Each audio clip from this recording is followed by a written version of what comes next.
All right, everybody. We're here at the Nkrumah Memorial. Let Mama come get a piece of this, get some of this history here.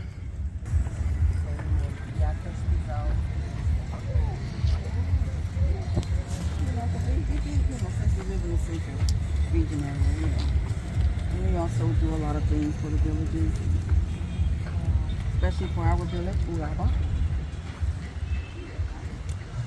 We do a lot of, boreholes and holly plants.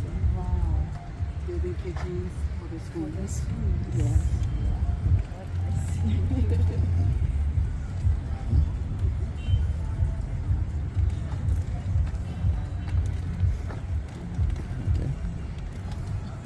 Oh, you forgot your stick.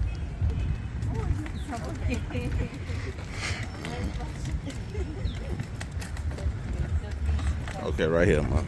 She's gonna get the history. You wanna turn your chair around while she speaks?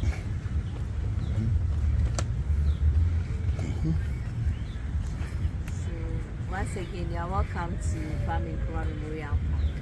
So please, I'm going to start with the history of Dr. Nkrumah. And afterwards, we'll go to all the places on the park. So this park is established to honor our first president, Osajefo Dr. Nkrumah. The Osajefo behind this name is a title, and it means the people's redeemer, a savior or a warrior. Dr. Nkrumah was born on the 21st of September 1909 by Madame Elizabeth Nyaniba and Mr. Kwabna Teleku Nkrumah in Nkorfu in the western region of Ghana. He had his elementary school in a Roman Catholic school in Hapasini.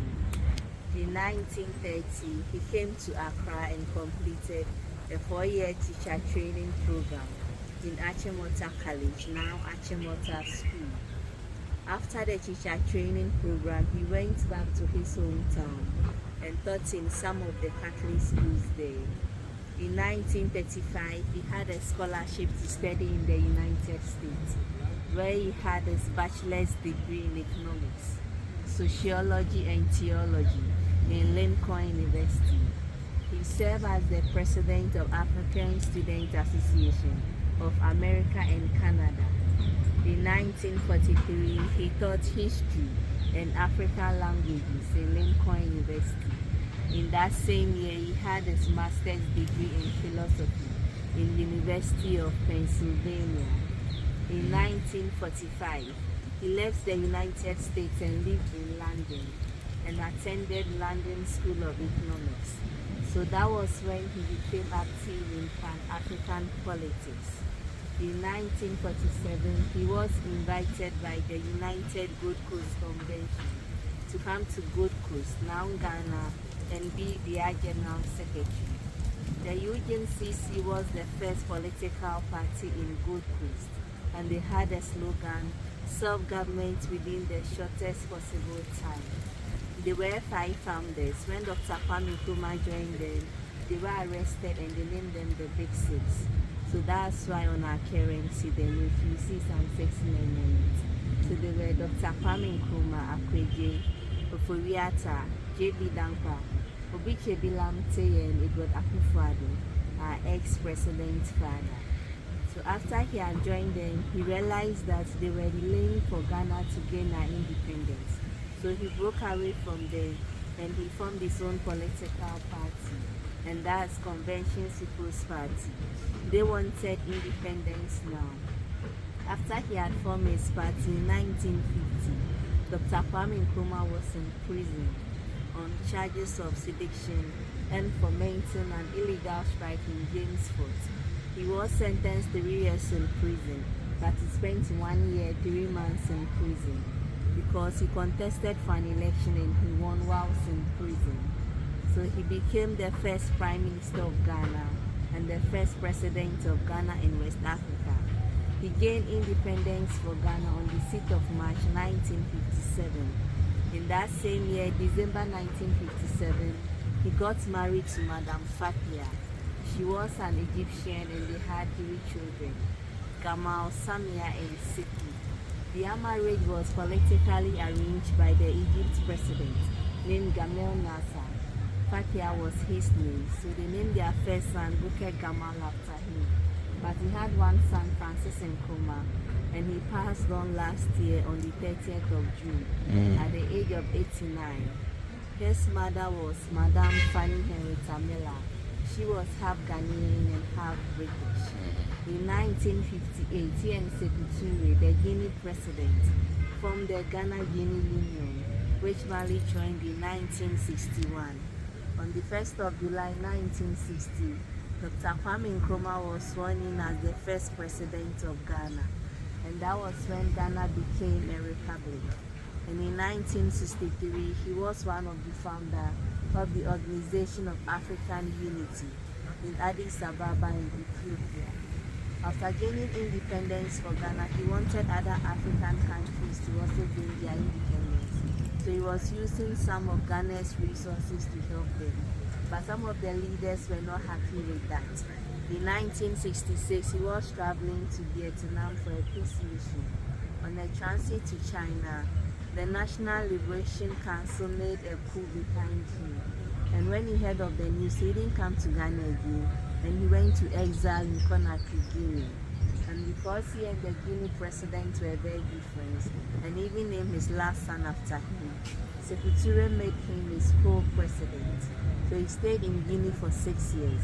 But unfortunately, he fell sick there, and he went to Romania, Bucharest Hospital for treatment. So he died on the 27th of April 1972. Dr. Kwame Nkrumah was buried 3 times. From Romania, he was given a state burial in Guinea. He was embalmed in a metallic coffin for 3 months. After 3 months later, he died before his mother, and he was the only child of his mother. So the family requested that they want their son to be buried in their hometown. So from Guinea, he was embalmed in that same metallic coffin to Nkrumah for close to 20 years. He was in a public display. So when late Jerry John Rawlings came to power, he established this park in 1991. In 1992, they brought his remains from Nkrumah to Accra. He was the king by then, so they changed the coffin to a wooden one and buried him in the mausoleum. So we still have the metallic coffin inside the museum. So please, we are going to begin the tour, and if you have a question, you can ask us. Thank you. Thank you. I've stayed in Ghana for 4 years. You've been given Ghana card. 4 years, we're citizens. Oh, Yeah, we was part of the 524. wow. Nice. Wow.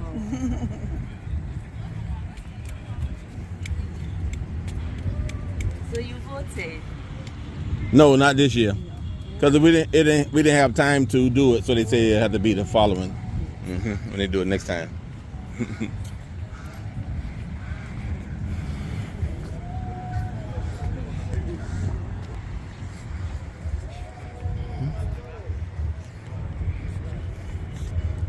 Okay, so this whole park was the former British polo ground. It was a no-go area for blacks. So when Dr. Kwame Nkrumah gained independence for Ghana, he stood where his statue is and declared Ghana's independence. And when he became the first prime minister, he made a speech that we face neither east nor west, we face forward. That's why he has done a sound like that. So he had a slogan, forward ever, backwards never. And the statues you see in the fountain, they are called horn blowers. They are announcing the death of Dr. Kwame Nkrumah. As we know, Ghana here, when a king or a head of state dies, they bow. If not, they would have been standing. And the water here means that Nkrumah never dies. His ideology still lives on. So please, you take pictures here. Then. Go. No.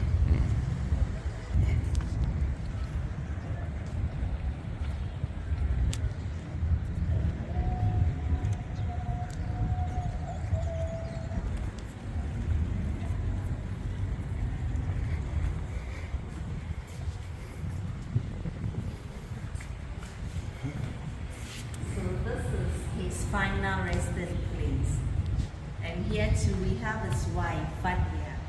She died on the 31st of May 2007 in Cairo. On her sick bed, she made a wish that she wanted to be buried next to her husband. So they took her body from Egypt to Ghana and buried her here. So please, you can have a look at it when you go to the town. Oh, I didn't even notice this when I came the first time. When we came the first time, I didn't even notice it. Mm.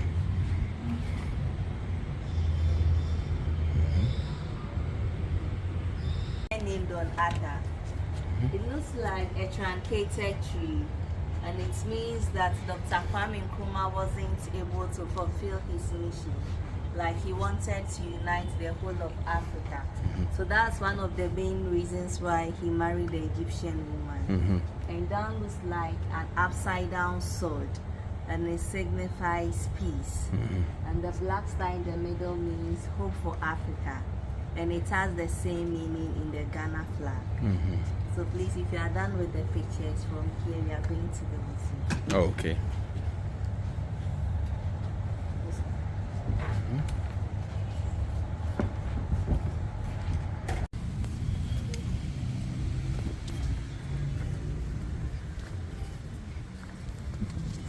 Okay, here we call it the Freedom Wall. And in here you can see his pictures with different facial mood expression. And it means that he was like us. There were days that he was happy, some sad. And the one here, for instance, very angry. And in other words, it also means the time he gave independence for Ghana to the time he was overthrown. And the quote here is one of his favorite quotes, which says, "I'm not an African because I was born in Africa, but because Africa was born in me." And it means that he had Africa at heart. And we have his name and signature beneath the quote. And the black star was inculcated by Marcus Garvey. And as I said, it means the hope of Africa. And it has the same meaning in the Ghana flag. So please, this ends it. So thank you for coming. You can take pictures. See? Yeah, that's the we've been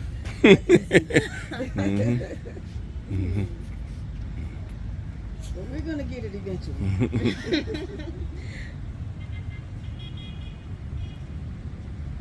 It's easy to learn tree than find. got it. Yeah, that's